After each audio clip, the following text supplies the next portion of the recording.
Hello and welcome, and in today's video I'm going to share with you the most unusual Ark creatures, so let's get into it.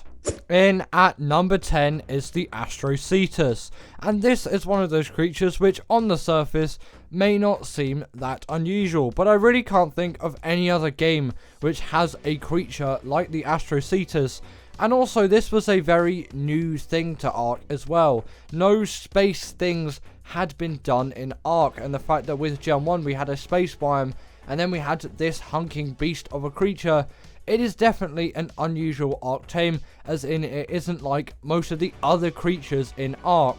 And there are only a couple of creatures which I can think of which are as unusual as this thing, and also at the same time follow the similar genre that this thing has of being a sea creature of sorts. The Astrodelphis obviously being a great example there, that meaning space dolphin instead of space whale, which is what Astrocetus means. Speaking of the Astrodelphis, next up is the Astrodelphis, and the only reason why I would say this is a little bit more unusual than the Astrocetus is its design is more unusual, and also its abilities are a lot more unusual than the Astrocetus. The Astrodelphis is essentially like a dart plane. This thing can just soar through the air and do so many acrobatics and shoot loads of lasers, and yes, it has technically been done before, but you wouldn't really expect it out of this creature, and its design and overall feel is very unusual, and I can't think of any Ark creature other than the Astrodelphis, of course, which controls like the Astrodelphis. And also, again, with the Astrocetus and Astrodelphis, it doesn't really make sense that they work outside of space, but they kind of have to. You know, it is the game of Ark, and there are many other maps, and there are many other biomes that aren't space biomes. So yeah, it just kind of breaks the immersion for me there. But you know, it's Ark, they're fantasy creatures. Who knows, maybe they can just dart around in non-space as well. Although they do make a lot more sense in space biomes. But obviously, for most of the time which you'll be using these things, you won't be using them in space biomes. You'll be using them to travel across the map, as both of them are great traveling mounts. The Astrodelphis being better for traveling, obviously, as it is a significantly faster creature, and also it's just a lot more fun to ride around on. Next up, we have the Buldoog, and this is strangely one of the cutest yet horrifying creatures that Ark has to offer, and obviously it debuted with Arboration, and I'm pretty sure it hasn't appeared in any other map since, but be sure to correct me if I did get that wrong. And in terms of this thing's abilities, it is just a light pet like the Shinehorn and the Featherlight, which essentially will debuff things like Reapers and the Nameless. Not really useful on any other map, but they're definitely really cute, and the fact that there is a mask for the Buldoog, and you kind of put the Noglin in the same spot here as they are similar creatures, they definitely are respected but very unusual tames.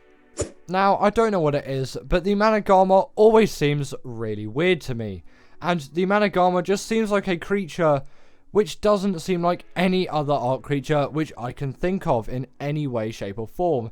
This is essentially like a Ferox type thing with ice fists that can jump into the air and has some sort of elemental power, and that also has ice breath and can freeze creatures.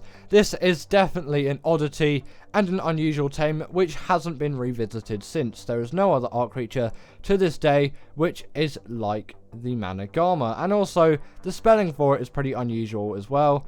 But once you learn how to spell it once, you kind of don't forget it, as its name is that unusual. And it definitely is an extremely useful creature. Obviously, as you can see, it can travel across the map with insane speeds, and it deals a pretty reasonable amount of damage as well, which you can't get out of every great traveling mount. But the Manag definitely is great for that. And like I said as well, it is great at freezing creatures, and in a moment, you will see what it is like when it does freeze creatures. The only thing you really have to watch out for though is this thing is extremely buggy and will get stuck on things, and it just did get stuck on something there. In terms of it freezing, it will freeze creatures for a very, very long amount of time, which is why it is heavily used by PvP griefers. I've heard not as much anymore since they got nerfed, but they still get used a little bit in terms of PvP griefing still to this day.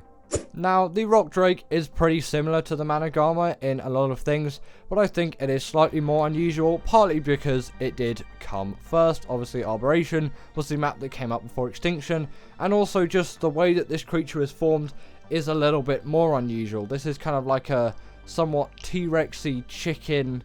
I don't really know where those two creatures came from, but I would just call it kind of a T-Rexy, chickeny, turkey thing. I don't really know where I'm going with that. It is so unusual in the form that it is, you can't really relate it to other creatures, which is very, very weird, and definitely a sign which it is very unusual.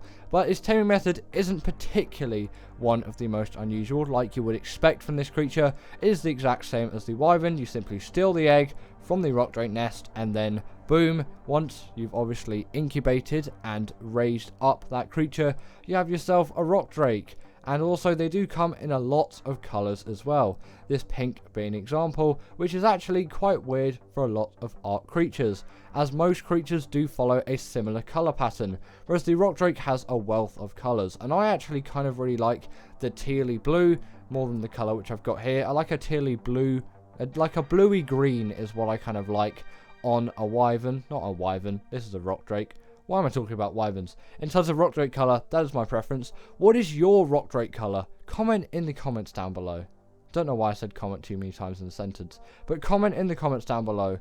What is your favourite Rock Drake colour? As I'd really like to know. Mine is definitely that kind of like bluey, greeny thing, but you know, some of you may be digging this pink and purple which we got here. No, it's not pink and purple, pink and blue. I may be slightly colourblind. In at number 5 is the Gasbags, and this is just a creature which is such an oddity. And also, I'm seriously questioning Wildcard here. How did they come up with the idea for this? Or did we come up with the idea for this? Honestly, I don't know, but somehow this thing was created, and it's been in the game since Extinction, and I don't really get how it came around or how the idea came for it. It's literally a farting gas animal which flies on its own gas. It's a very, very weird premise, but actually a very cool creature which doesn't require a saddle. The saddle's only there if you have friends, unlike me, because I don't really have friends that I play Ark with, or friends in general, you know, living that life. But that saddle is there if you do have friends, unlike any YouTuber which you can really think of. Us YouTubers, yeah, but we don't really get the friends. This is why we do YouTube, you know. But if you do have friends, then your friend can go on the saddle, and then you can travel together, which is nice, you know. The Diplodocus has a significantly higher passenger count, but that's not on the list because that isn't a very interesting or unusual creature. Anyway, I should stop talking about the Diplodocus. What's actually good about the Gasbags? Well, on Extinction, this is actually one of the best creatures out there for gathering metal. Obviously, you still have the RG, and the Gasbags is significantly harder to control than the RG, but it is a lot cuter. And it's just, I like using the creatures which came on that map. And I'll always try to use the Gasbags, as long as I can control it at the time, to do some metal runs. And once you learn it, it is a really, really great creature for doing those metal runs. If you don't just get stuck in a trench with loads of Wyverns and get killed a couple of times.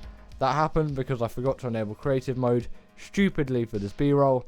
But, you know, editing, it looks like I did nothing wrong and I escaped perfectly. But there was multiple attempts in this, and then I flew too high, and I got up caught into the world border. I am definitely not a great pilot of the Gasbags. Also, if you find yourself like this, make sure to dismount just before you hit the ground. It will save you. Now, the Rhinoganatha, I think, came from us. It was from some kind of creature voting thing anyway, and we did vote for this creature to be in the game, and it is one of the more unusual ones. There isn't any other Ark creature which is really like this thing. And also, I know loads of people are saying Rhinoganathas are rare, and I get that they're rare. On ASA at the moment, I've seen about 5 Rhinoganathas in the swamp biome. Is there an overspawn of Rhinoganathas on ASA? Wildcard, can you tell me please, if you're watching this video, because I've had way too many encounters with this thing. I've seen 1 Giga, and I've seen 5 Rhinoganathas, and these things are generally a lot rarer than a Giga, as they only spawn in one specific biome, whereas Gigas can spawn on several places around the map. In terms of the Rhinoganatha's uses though, This thing is essentially just an upgraded Quetz, which is a lot faster and deals more damage. As unlike a Quetz, it will deal more damage. It is significantly harder to tame and uses the taming method, which the Reaper has, which I'll talk about because the Reaper is ahead on this list. Oh my god, spoilers. But either way, the Reaper is ahead on this list, so I'll talk about its taming method similarly there. But you can always check out my Rhino Ganatha taming guide if you want to know fully, in detail, how to tame this thing. And you'll see brief b-roll of me actually taming it, because this is from the guide video. I was just a little bit lazy at the time, and I was just like, I'll take my guide video and then I'll just chuck that into b-roll, which is obviously why you're seeing me tame it here and you're not seeing me tame every other Ark creature in all of the other b-rolls. But it is a very long and arduous taming process, which is extremely difficult and requires 2 Rhino Ganathas, not 1. You're going to need 2 of those things, and you're going to need pheromone, you're going to need to kill one, and then yeah, there's so much. Just check out the tutorial. I really shouldn't talk about it more. The Rhino Ganatha is just one of those creatures which is really unusual and we voted for, and for some reason spawns way too much on ASA. Have no idea why, but it does. This is the Rhino Ganatha.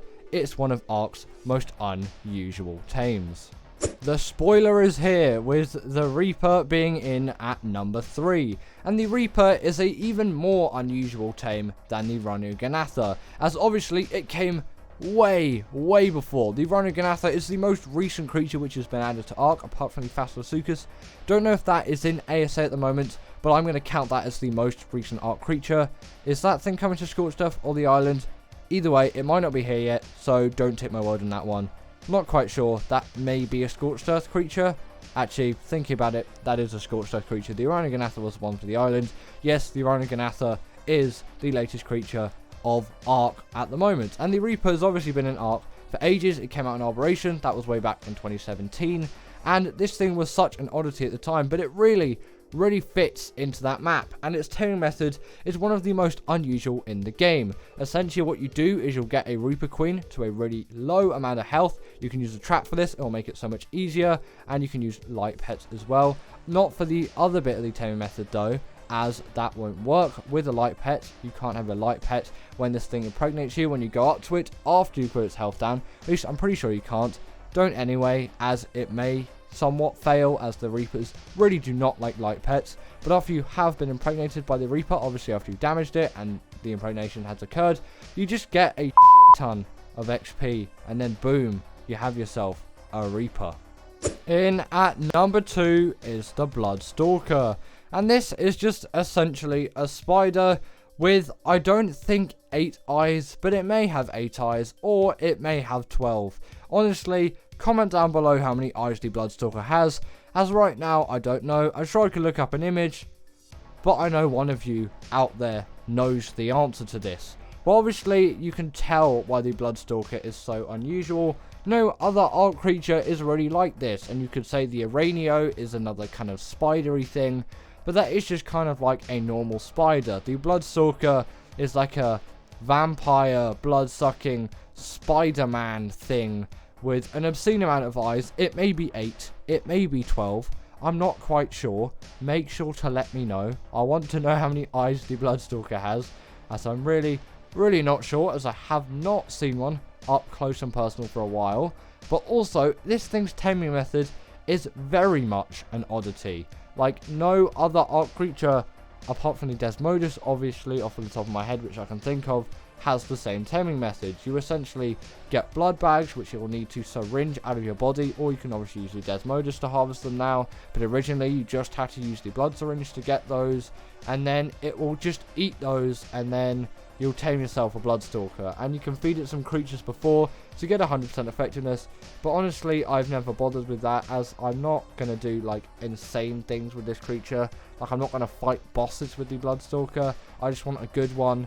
And obviously for missions, you're not even going to need a Bloodstalker, but it is good to get one, obviously, so you can get to those missions, so you can get all of those hexagons. But before you get a Bloodstalker, you should definitely go to the Bogrish missions to practice. And finally, in at number 1 is the Vonaur. And the reason why I have put this thing in at number 1 isn't because it has the weirdest taming method or anything along those lines.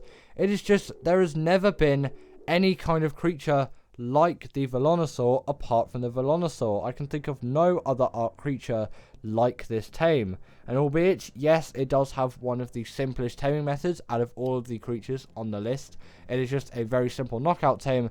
No other Ark creature compares to this thing in terms of what it is. This thing, again, is just a moving turret, and there's no other creature which does this like the Velonasaur. And sadly, the damage of the turrets doesn't scale with melee, but obviously you can keep leveling up that stamina to shoot even more turrets out. And obviously I wouldn't recommend it in this close of a proximity, but it is definitely an extremely useful thing, which when you ride this thing you will use a lot. But it also just have your general just attack, hack and slash, and it also can shake spines off of it as well. And also I think when you look at it head on when it's shooting turrets, it's a little bit creepy. That animation just to me is a little bit on the creepy side. But anyway, that is the end of today's video. And comment down below, what is the most unusual Ark tame to you? As I'd really like to hear your thoughts. And also, how many eyes does the Bloodstalker have? I'll see you all later.